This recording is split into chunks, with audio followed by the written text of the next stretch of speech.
Ser podcast. Buenas noches. Mi primera pregunta es si pintas. ¿Pintas? No, y cada vez menos. ¿Cuándo has dicho aquí no pinto nada?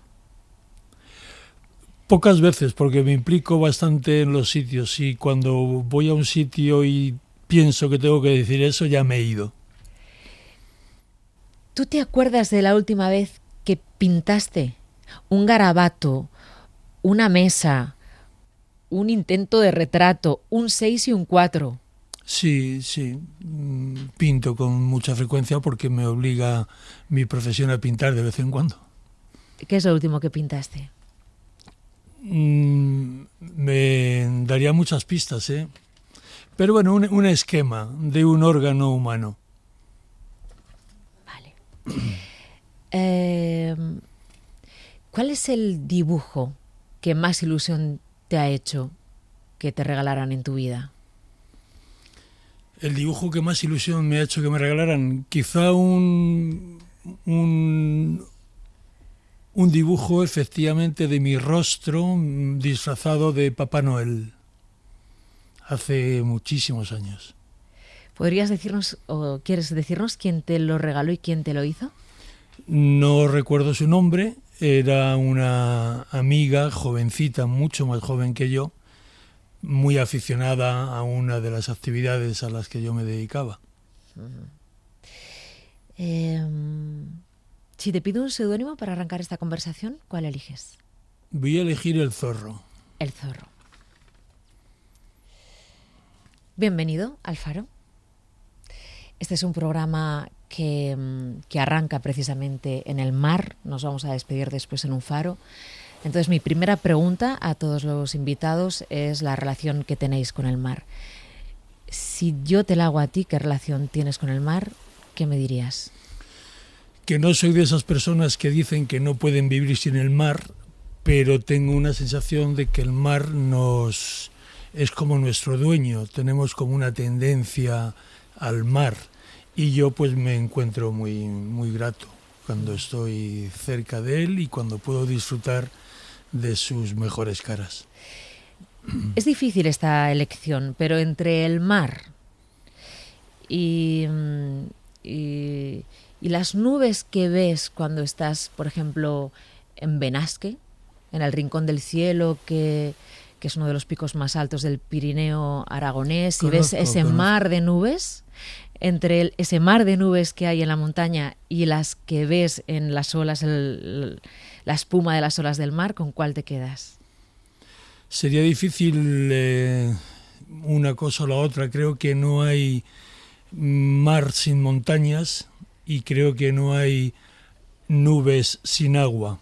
Por lo tanto, voy a intentar de ser original y decir que unas son consecuencias y están unidas con las otras. Vámonos a Usera. Muy bien. ¿Vale? Hay un niño jugando al fútbol. El niño eres tú. Sí. En el barrio. Sí. ¿De quién sería el balón, ese balón de fútbol? ¿Te acuerdas? No sé si lo tenías tú, algún vecino. ¿De dónde sale ese balón con el que jugáis al fútbol? ¿En la plaza? ¿Dónde jugabais? Fundamentalmente era de cualquiera de los vecinos de mi calle, incluido yo, pero casi siempre era un balón un balón democrático que pertenecía a la clase en la que yo estudiaba y jugábamos todos con ese balón. Vale. Ese momento en el que alguien llama al telefonillo, ¿te bajas? Bueno, entonces no había telefonillos. ¿Cómo y lo hacíais? Nos oíamos por las ventanas. ¿Ah, sí? Siempre había el ruido de un pie golpeando un balón o el ruido del balón botando en una acera y a veces en los momentos menos deseados el ruido de un balón rompiendo un cristal era algo que nos acompañaba con alguna frecuencia. ¿Tu madre era de las que se asomaba a la ventana a comer? Sí, muy poco, porque no era muy intervencionista, no era una madre intervencionista, pero sí, lógicamente, era la manera que había de llamar nuestra atención. Ahora vámonos al recreo del San Viator, Sí. tu colegio. Sí. ¿qué estaríais haciendo? Me destripas, me haces que me descubra, que me quite la careta. Pues yo estaría jugando a baloncesto sin ninguna duda. Porque claro, como todos los niños, sí. todos los niños arrancas jugando al fútbol, Sí. y ¿no? De pronto vamos a montar un equipo de minibásquet. ¿Quién se apunta? Sí, nos apuntamos los más activos, los que estábamos siempre, digamos, apuntándonos a todo, a echar carreras, a cualquier cosa que tuviera que ver con la psicomotricidad. Y bueno, era una manera de divertirnos y de confraternizar entre todos nosotros. ¿Alguna vez has dicho que el deporte ha sido el guiso en el que te has cocido como persona? El guiso en el que te has criado. Y también que ese deporte, ese minibásquet que luego se convirtió en baloncesto, os salvó a muchos chavales de esos domingos por la tarde con las manos en los bolsillos, sentados en un banco sin hacer nada, ¿no? Cuando digo que el baloncesto me salvó y me acompañó y que es el guiso en el que yo me cocí, es así, porque yo empecé muy jovencito, con 9 años, tuve que tomar esa decisión que fue al final importante en mi vida de hacer baloncesto, pero me retiré con 36 y creo que en esos de 9 a 36 años están incluidos los años en los que tú eres más esponja, en los que más capacidad tienes para asumir cualquier influencia, cualquier elemento que te viene de fuera. Y por eso digo, lógicamente, que me cocí en esos años en ese deporte y luego, posteriormente a todo eso, pues quizá me condimenté. Pero el guiso de verdad yo lo hice con el deporte, con mis compañeros, con mis directivos, mis entrenadores y en general con la gente que estaba detrás de nosotros. ¿Y el guiso de tu madre, el arroz de Juana? Bueno, el arroz de Juana desafortunadamente ya no lo podremos tomar de ella, pero hemos sido capaces de rescatarlo entre unos cuantos miembros de la primera generación filial y algunos allegados, como es mi mujer Katia, que han llegado a hacerlo no igual, pero bien, parece que es casi igual. ¿Cómo olía? ¿Cómo olía la casa cuando tu madre estaba haciendo el arroz? Bueno, pues tenía esa mezcla que tiene, porque mi madre lo hacía un arroz con marisquito y le daba un toque además de alguna manera muy, muy fresco. Le ponía un poquito de limón. Yo sé que hay mucha gente que dice que eso es una aberración, pero bueno, en casa gusta todo con limón. Y entonces, desde que ya salías del ascensor o entrabas por la puerta del portal, ya había un ligero olor que decía, vamos a comer arroz. ¿Por qué Juan Antonio Corbalán se ha puesto el zorro de seudónimo para este faro? Porque me gustan los personajes que teniendo poder hacen cosas buenas. No hay nada que me moleste más en la vida que aquellos que son poderosos y además actúan mal. Utilizan toda la facilidad que tendrían para poder hacer feliz a la gente, la utilizan en sentido contrario.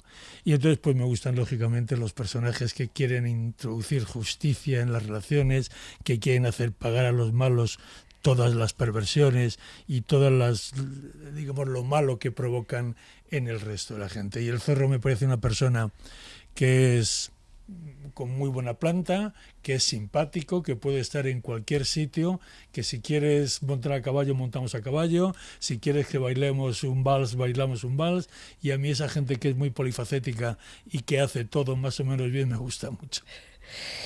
Bueno, Corbalán, eres consciente de que sigues siendo uno de los deportistas más queridos por la gente.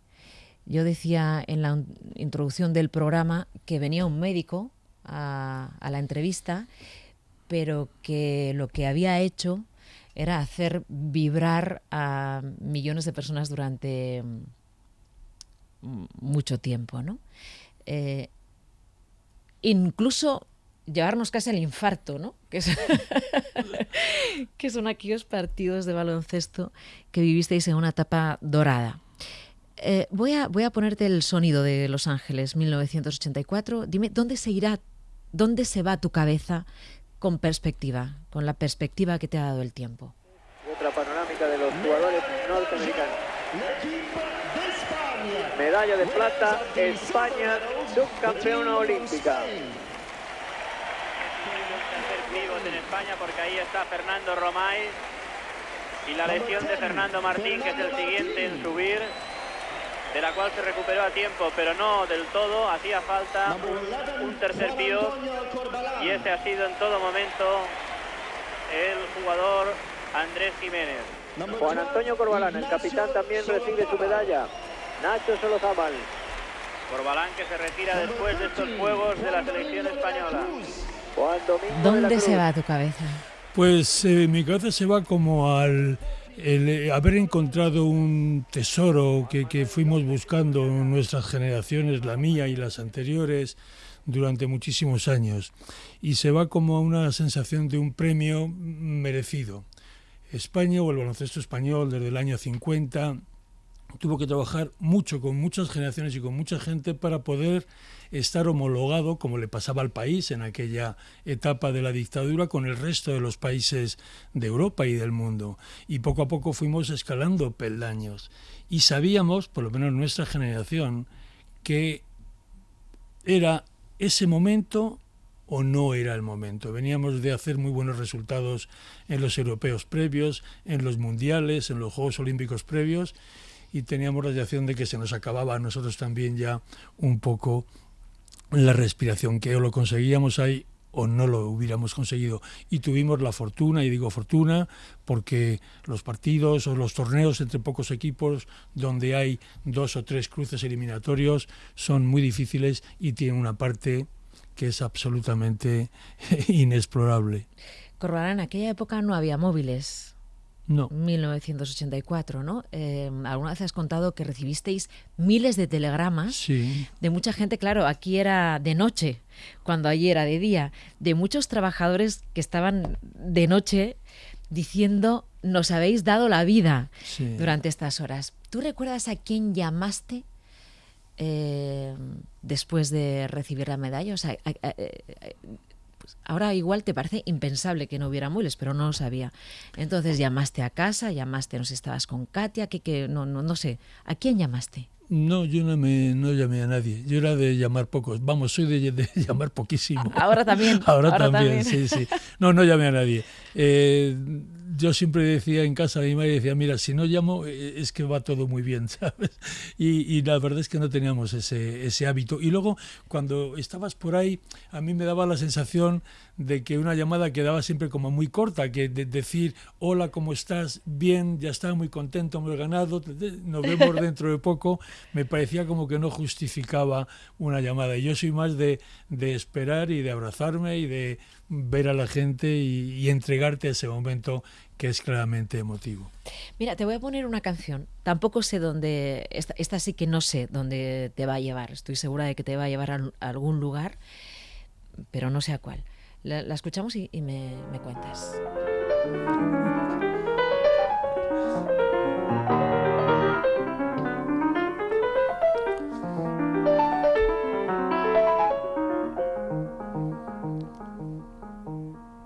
Llueve,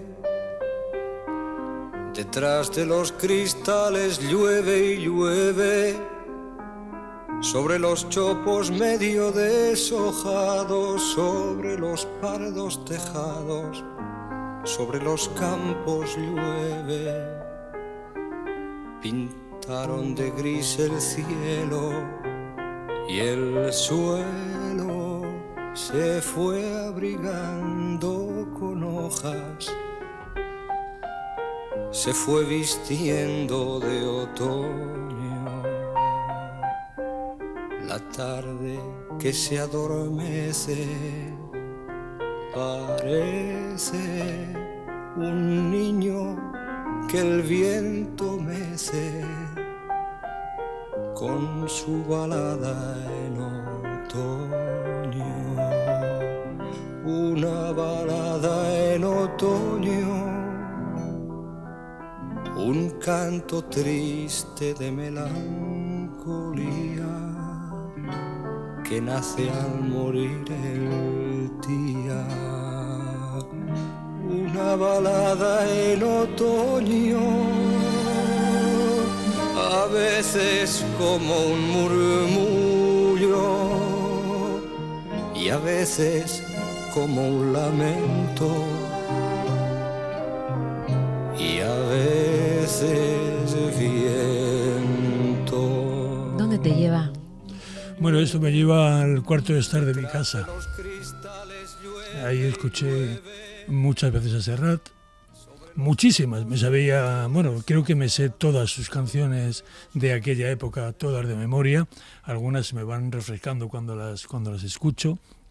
Y esta en concreto me parecía una canción de una belleza, de una poesía increíble que me llenaba el espíritu, y la he escuchado muchísimas veces. Y hay muchas veces que la busco en Spotify y la encuentro en el momento que más me apetece. Porque estoy solo y tengo miedo. Si tú fueras capaz de ver los ojos tristes de una lámpara y hablar con esa porcelana que descubrí ayer y que por un momento se ha vuelto mujer, entonces olvidando tu mañana y tu pasado volverías a mi lado. Se va la tarde y me deja la queja que mañana será vieja de una balada en otoño. Llueve detrás de los cristales, llueve y llueve sobre los chopos medio deshojados.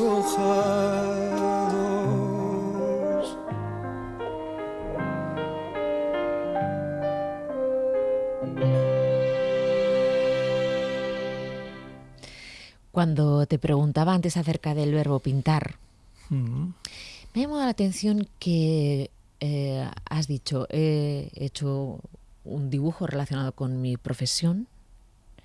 Has llamado profesión a la medicina, lógicamente. Pero luego, cuando hablábamos del baloncesto, decías la actividad que yo realizaba antes. Sí, porque la vida no es un acontecimiento donde el protagonista, nosotros los humanos, vamos dejando de hacer cosas porque elegimos otras, no. La vida es como algo con entidad propia que te va dando en una fase de tu vida y te va retirando después, y entonces poco a poco te va dejando que hagas menos cosas y menos y menos y menos. Y entonces es una actividad que yo ya como baloncesto, como deporte he dejado de hacer. Todavía de vez en cuando pues puedo coger un balón y tirar una canasta, pero eso para los que hemos jugado es algo que tiene como poquísimo valor, es algo demasiado corto. Y sí, efectivamente, creo que la vida nos va privando de muchísimas cosas y nos tiene o nos agudiza o nos permite agudizar el ingenio para encontrar muchas otras.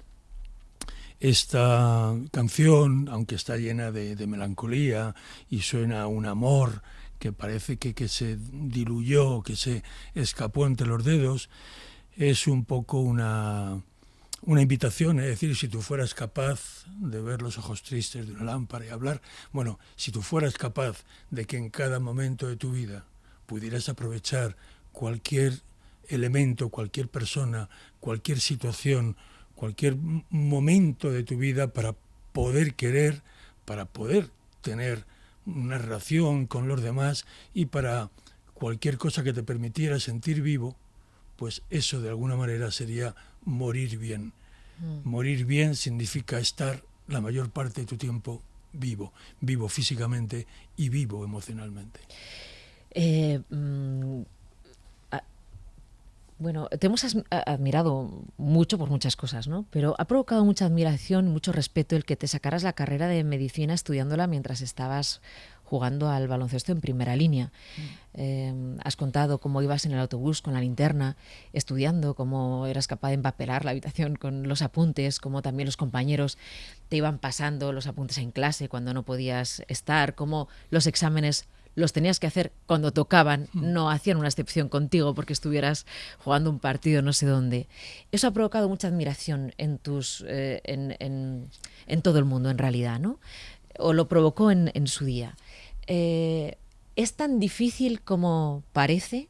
¿Es verdaderamente complejo lo que hiciste? ¿Tú lo consideras lo que nosotros entendemos como algo muy valioso, el jugar y estudiar y sacarte la carrera de medicina? Yo tengo que decir que fueron los años en los que más rendí sin ninguna duda. Rendí desde el punto de vista intelectual. Yo fui un chaval que sacó mejores notas en la carrera que en el colegio, a pesar de haber sido un buen estudiante, vamos a decirlo. Y creo que eso fue así porque cuando tienes delante un reto de tanta magnitud como era jugar en un club como era el Real Madrid e iniciar, porque empezaron a la vez, una carrera de medicina, me hizo entender que había dos cosas en mi vida y se habían acabado el resto. Y entonces, todo momento en un autobús, yo en el coche llevaba cintas, cassette con todas las lecciones grabadas. Yo no escuchaba la radio, yo escuchaba los temas de fisiología o los temas de histología o de anatomía, todo, estudiaba muchísimo en el coche. Por supuesto, mucho en aeropuertos, en los aviones, en los hoteles, pero mi equipo me ayudó mucho, me ayudó el club, me ayudó el equipo y me ayudó el deporte. Y voy a decir por qué.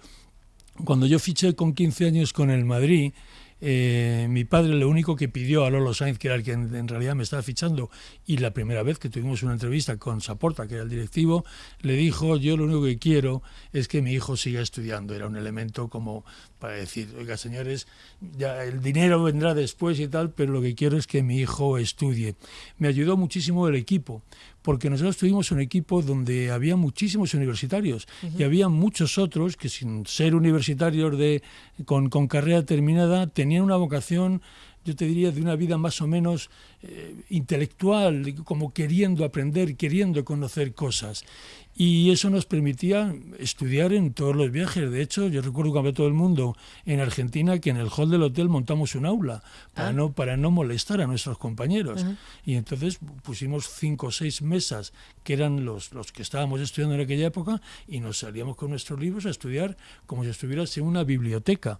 Y luego, pues, los directivos me ayudaron también, y el deporte en general me ayudó, porque era un deporte que todavía no era absolutamente profesional y que de alguna manera te invitaba o te estaba poniendo como una llamada de atención diciendo: chaval, estudia, que esto se acaba muy pronto y no piensas que vas a ganar mucho dinero, en el supuesto de que llegaras a ser de los buenos. Por lo tanto, creo que yo tuve la gran fortuna de que mi familia, mi colegio y los ámbitos en los que yo me tuve que relacionar me invitaron siempre a poder llevar las dos cosas de una manera digna. Corbalán, esa imagen que has descrito del hall de un hotel con un montón de jugadores mirando sus apuntes, ¿podría darse? ¿Se da ahora? Es más difícil, porque como tantas otras cosas que tiene la vida, el exceso de determinadas cosas te anestesia, te quita la posibilidad, la sensibilidad para captar otras. Y entonces ahora mismo, cuando tienes encima de la mesa de negociación 2 millones de euros, o 3, o 5, o 20, o los que sean, a partir de un determinado nivel, tú ya piensas que ahí está ya toda tu vida, como si dijéramos, resuelta, y que a partir de entonces, cuando acabes esa actividad profesional, nunca más vas a necesitar nada, porque siempre tendrás esos ahorros que te permitirán vivir muy bien. En aquella época no era ni mucho menos así. Hay una época en la que tú te das cuenta que tenías que seguir haciendo cosas, tenías que seguir luchando por todo aquello que querías. Y a mí me parece que esto es uno de los problemas que tienen los chicos que podrían estudiar en este momento. Creo que están un poco anestesiados por su bienestar, fundamentalmente económico, y que eso les quita prisma, les quita capacidad de empaparse ahora que son jóvenes de todo aquello que desearán cuando sean mayores. y creo que ahí subyace parte de esa cierta insatisfacción que puede sentir un gran deportista cuando deja de sonar un teléfono, o cuando deja de ser convocado a la selección, o cuando de repente no te renuevan en tu club. Parece que todo el mundo se ha caído y que ya no hay nada más que hacer. ¿Hay alguna reflexión que has hecho sobre la palabra ídolo y el concepto ídolo? Yo no sé si he escuchado en alguna entrevista que eres un anti-ídolo, porque no preparan a nadie para transmitir los valores que tendría que transmitir a gente que le admira y que le sigue. Valores como el compromiso, la solidaridad, el trabajo duro, entiendo el amor, bueno, no el amor, sino esa capa que no es la superficial, sino la profunda del ser humano, ¿no?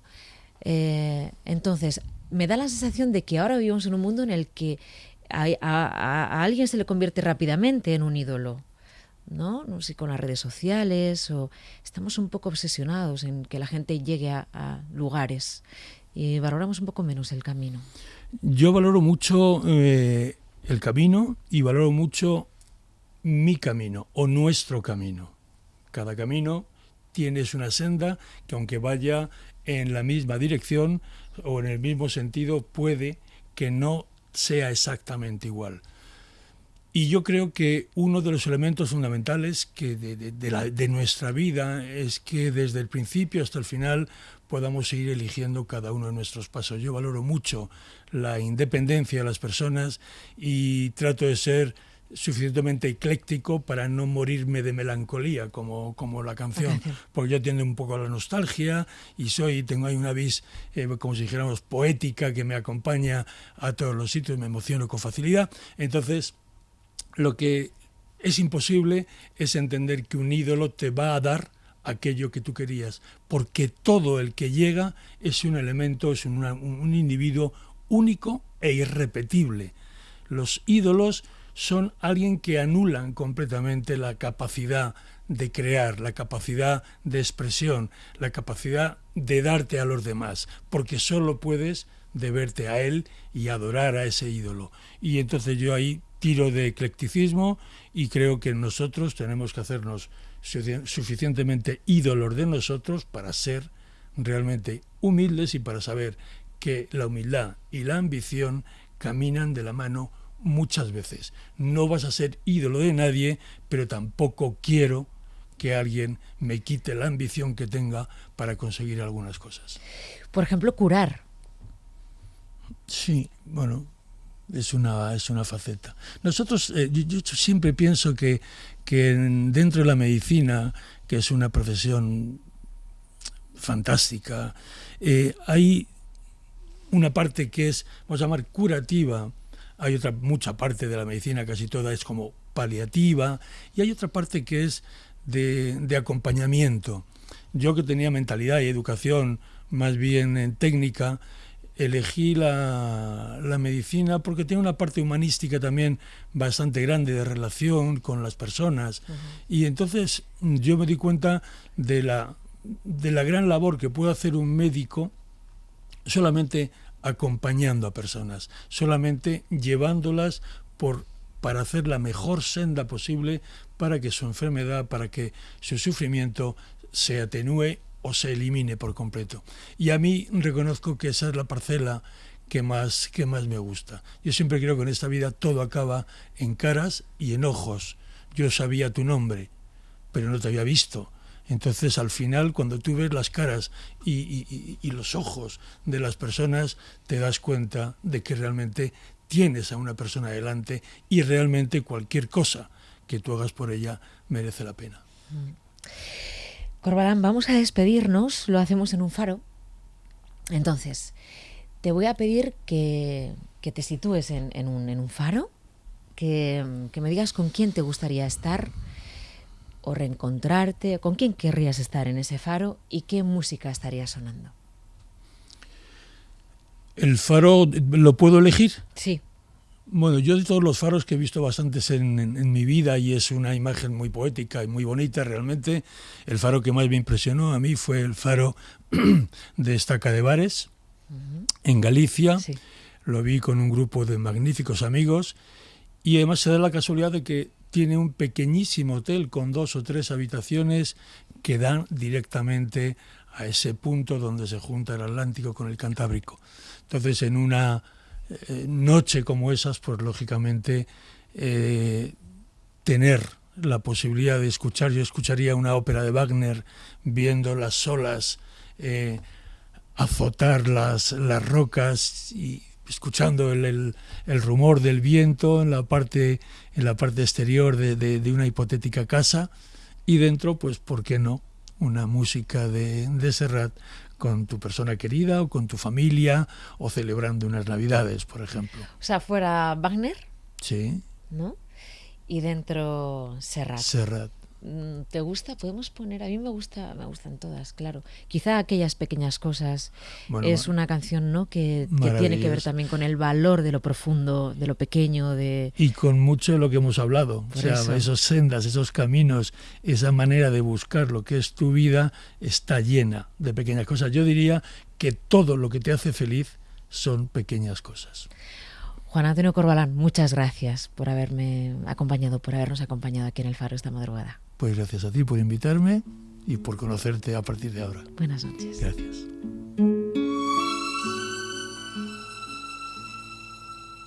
Uno se cree que los mató el tiempo y la ausencia,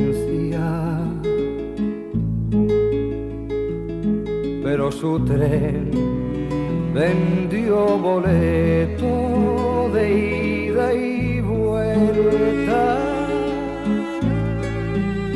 Son aquellas pequeñas cosas que nos dejó tiempo de rosas,